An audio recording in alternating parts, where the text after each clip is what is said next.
거룩하신 하나님, 주님의 은총 가운데 오늘도 새 아침을 맞이하게 해주셔서 감사합니다. 우리 주님은 알파와 오메가라고 하셨는데 우리의 삶의 시작도 주님으로부터 비롯되었고 또 우리의 삶의 마지막도 주님의 품으로 돌아가는 것 아니겠습니까? 주님으로부터 벗어나고 주님의 뜻과 상관없이 살아간다면 우리의 삶에서 남을 수 있는 게 무엇이겠습니까? 항상 주님을 바라보며 주님과 동행하는 참된 믿음의 길을 걷게 하셔서 우리의 삶 속에 언제나 주님의 말씀과 선하신 뜻대로 살기 힘썼던 우리의 믿음의 내용들이 우리의 삶 속에 더 온전히 채워질 수 있도록 함께하여 주시옵소서. 이 새벽도 주 성령께서 함께 모인 이곳에 친히 동행하시고 임재하시기를 원하오며 예수님의 이름으로 기도드립니다. 아멘. 찬송 446장입니다. 446장.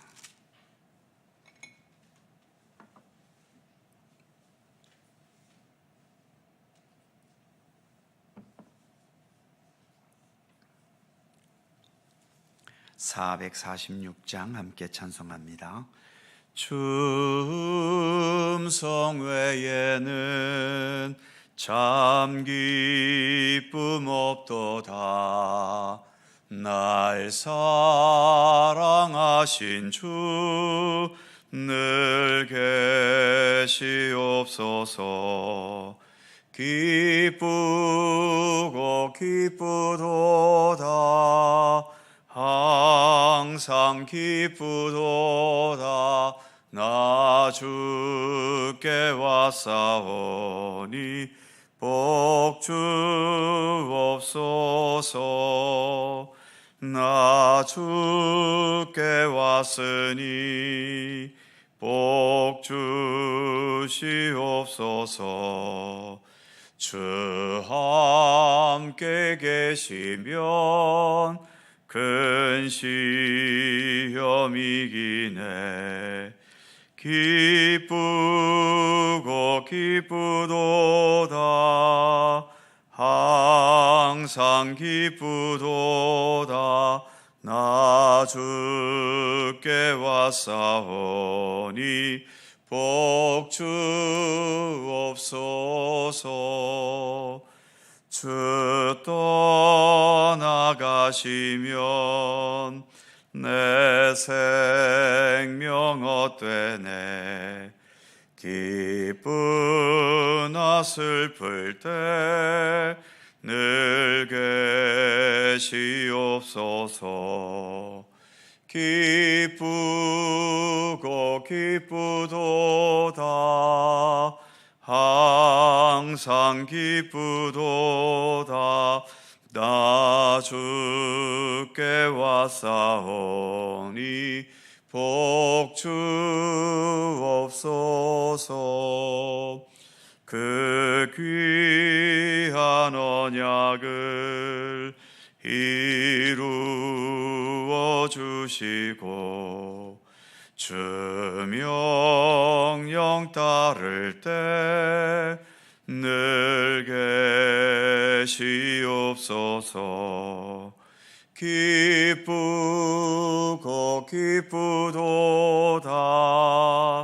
항상 기쁘도다. 나 주께 왔사오니 복 주옵소서.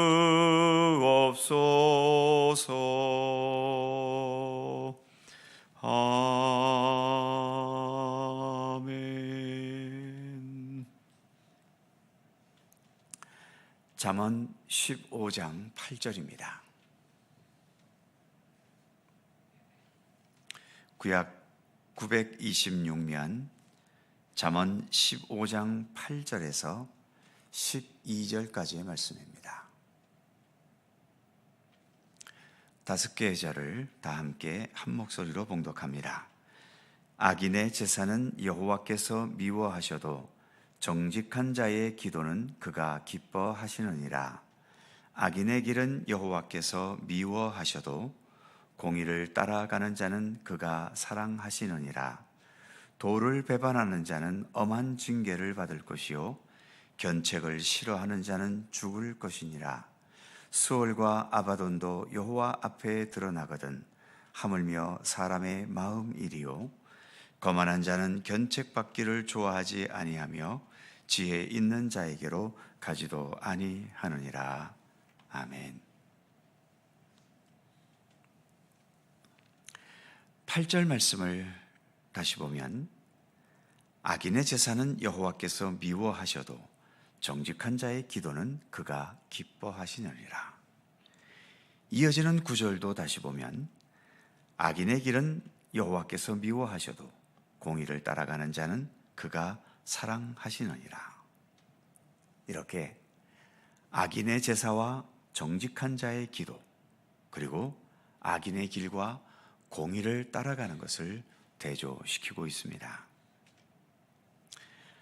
하나님은 외모가 아니라 우리의 중심을 보시는 분 아니십니까? 악인들이 그 무엇으로 치장하고 장식하고 가려보아도 하나님 앞에서는 자신들의 악을 결코 숨길 수 없지요. 사람에게는 눈속임을 해서 악을 행하고도 인정받고 칭찬받기도 하지만 하나님 앞에서는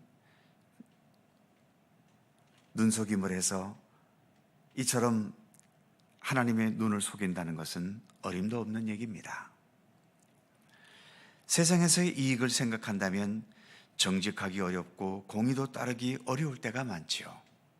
그래서 정직과 공의라는 것은 세상을 생각해서 가질 수 있는 마음이 아니라 하나님을 생각하기 때문에 가질 수 있는 마음 자세인 겁니다. 그래서 정직한 자의 기도를 하나님께서 기뻐하시고 공의를 따르는 자들을 하나님께서는 사랑하시게 되는 거지요. 그 다음 절인 10절 말씀을 봅니다. 도를 배반하는 자는 엄한 징계를 받을 것이요 견책을 싫어하는 자는 죽을 것이니라. 하나님의 도, 믿음의 도를 배반하면 당연히 하나님으로부터 엄한 징계가 있겠지요. 징계이기 때문에 아직은 심판이 아닙니다. 그렇기 때문에 징계를 당하면서 자신이 믿음의 도에서 떠나 있음을 깨닫고 다시 돌아오면 다행인데 이 징계와 견책조차 싫어하는 것, 이게 문제인 겁니다. 그 징계와 견책조차 싫어해서 받아들이거나 따르지 않게 되면 그때는 진짜 하나님의 심판이 내려지게 되는 것이고 심판 앞에서는 결국은 죽음밖에는 다른 것이 없게 되는 거지요. 우리가 믿음의 도와 또 하나님의 진리를 잘 배우는 것도 중요하지만 경우에 따라 내가 잘못했을 때 그때 내려지는 징계와 견책도 잘 받아야 하는 겁니다. 징계와 견책은 나를 책망하는 것이고 내 죄와 잘못을 지적하는 것이기 때문에 기분이 좋을 리가 없고 때로는 그 징계 앞에 내 자존심도 무척 상하겠지만 그런 자기 감정 때문에 하나님의 징계와 견책을 거부하게 되면 그것은 더 이상 걷잡을 수 없는 심판의 죽음과 패망으로 가는 길이 되고 마는 겁니다. 같은 맥락에서 11절의 말씀이 이어집니다. 수월과 아바돈도 여호와 앞에 드러나거든 하물며 사람의 마음이리요. 수월과 아바돈은 죽음의 자리, 죽은 자들이 모여있는 음부라는 뜻이지요. 살아있는 우리들은 한 번도 죽음의 자리에 가본 적이 없습니다. 그래서 우리 인간들에게 이런 죽음의 자리, 수월과 아바돈은 여전히 신비의 영역이지요. 그렇게 신비하게 여겨지는 죽음의 자리도 여호와 앞에서는 다 드러난다는 겁니다. 그러니 사람이 자기의 마음을 하나님 앞에서 아무리 숨기려고 한다고 한들 어떻게 숨겨지겠습니까? 하나님 앞에서는 다 드러나는 거지요. 10절 말씀에서처럼 하나님의 도를 배반하면서 사람 앞에서는 그것을 숨기거나 교묘하게 다른 조국 모양으로 바꿀 수는 있습니다. 그래서 세상에서는 오히려 잘했고 현명했다고 칭찬받기도 하지요. 사람 앞에서는 하나님의 징계와 견책을 싫어하면서도 오히려 잘 받는 겸손한 사람인 것처럼 행세할 수도 있습니다. 그런데 하나님 앞에서도 그런 가식이 통하겠습니까?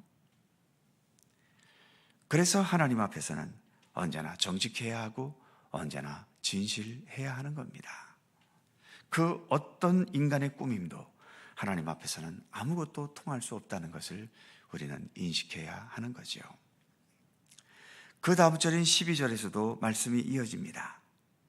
거만한 자는 견책받기를 좋아하지 아니하며 지혜 있는 자에게로 가지도 아니하느니라. 거만한 자는 왜 견책받기를 싫어할까요? 자기 자존심 때문입니다. 그렇다면 몸이 아파 죽을 지경인데 의사 앞에 머리 숙이기 싫어서 병원에 가지 않는다면 여러분 보시기에 이 자존심이 강한 사람이 훌륭한 사람 같아 보이십니까?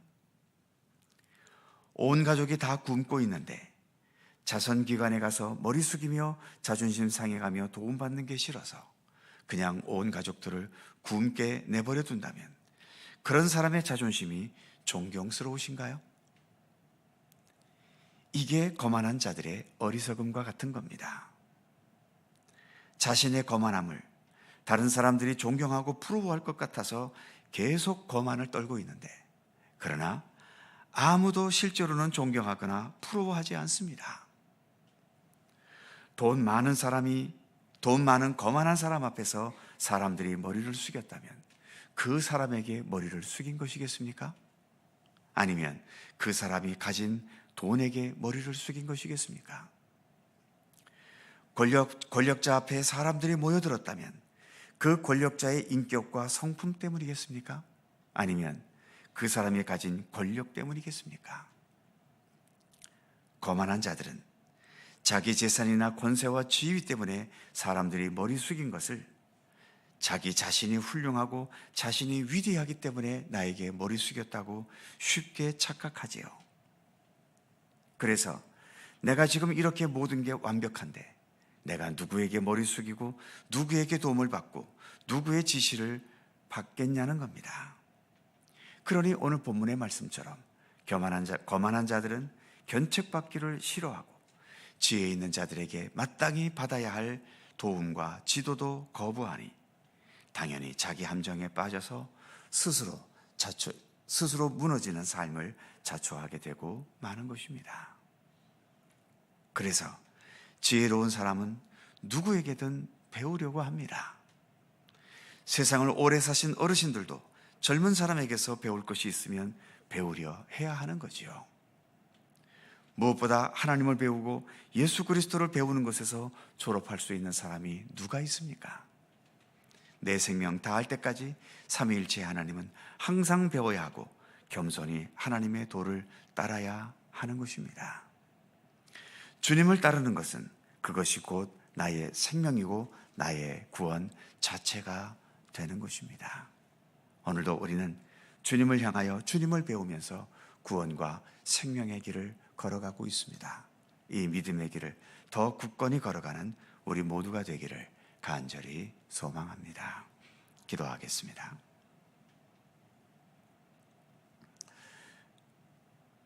거룩하신 하나님, 우리가 이렇게 믿음의 길을 걸어가지만 그러나 우리는 완벽한 자들은 아니기 때문에 여전히 실수하고 여전히 잘못을 행하고 또 주님 원하시지 않는 죄악된 삶을 살아갈 때도 있습니다. 우리가 부족하기 때문에 늘 겸손히 모든 것을 배우려 해야 하지만 내가 나이가 많고 배운 것이 많고 사회적인 지위가 높고 또 남들보다 모든 면에서 앞서 있다는 이유 때문에 스스로 거만해지고 그래서 이처럼 배우려 하는 겸손함을 잃어버릴 때가 있습니다. 오늘의 말씀처럼 거만한 자들은 그래서 견책받기를 싫어하고 그러다 보니 누가 그의 잘못된 것을 바르게 이끌어 줄 수 있겠습니까? 자신의 잘못으로 스스로 멸망의 길을 자초하는 길밖에는 갈 수 없다는 것을 오늘의 말씀 앞에서 다시 한번 되새겨 봅니다. 하나님, 무엇보다 우리는 우리 자신이 부족하다는 것을 인식하기에 하나님 앞에 나와 이처럼 늘 주의 말씀 앞에 머리 숙이며 또 우리의 부족함을 채워주시기를 우리는 간구하며 기도하고 있지 않습니까? 때로 하나님 앞에서는 이렇게 겸손할 수 있는데 사람과 사람 사이의 관계 속에서는 겸손할 줄 모를 때가 너무나 많은 우리들임을 고백합니다. 하나님, 좀 더 우리에게 겸손한 마음을 허락하여 주시옵소서. 그리하여서 하나님 앞에도 우리가 머리 숙일 뿐만 아니라 예수님께서도 이 땅에 오셔서 여러 약하고 힘들고 고통 가운데 있는 자들을 섬기시기 위해 한없이 낮아지셨고, 심지어는 십자가 지시기 전날 제자들의 발을 씻겨주시기 위해 제자들 앞에 무릎을 꿇고 대야를 가지고 그들의 발을 씻겨주셨던 예수님의 모습을 늘 깊이 되새길 수 있게 하여 주시옵소서. 우리에게 그런 참된 겸손함을 통하여 배울 것을 배우게 하시고 깨우칠 것을 깨우칠 수 있도록 인도하여 주시고, 그래서 우리의 삶이 주 안에서 더 건강하고 견고하고 굳건하고 아름다운 삶으로 더 성숙돼 갈 수 있도록 언제나 우리 가운데 함께 하시기를 원하옵고 기도합니다. 무엇보다 우리가 이처럼 매일 새벽마다 주님의 말씀을 대하며 주님의 지혜를 배워갈 수 있도록 함께 해주심을 감사합니다.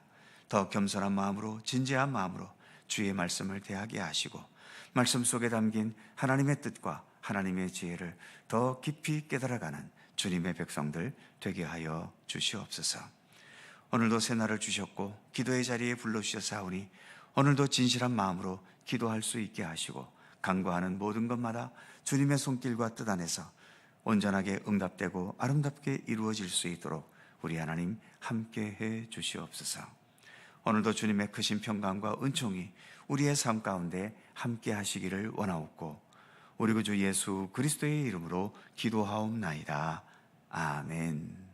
하늘에 계신 우리 아버지, 아버지의 이름을 거룩하게 하시며 아버지의 나라가 오게 하시며 아버지의 뜻이 하늘에서와 같이 땅에서도 이루어지게 하소서. 오늘 우리에게 일용할 양식을 주시고 우리가 우리에게 잘못한 사람을 용서하여 준 것 같이 우리 죄를 용서하여 주시고 우리를 시험에 빠지지 않게 하시고 악에서 구하소서. 나라와 권능과 영광이 영원히 아버지의 것입니다. 아멘. 함께 기도하시고 자유롭게 돌아가시겠습니다.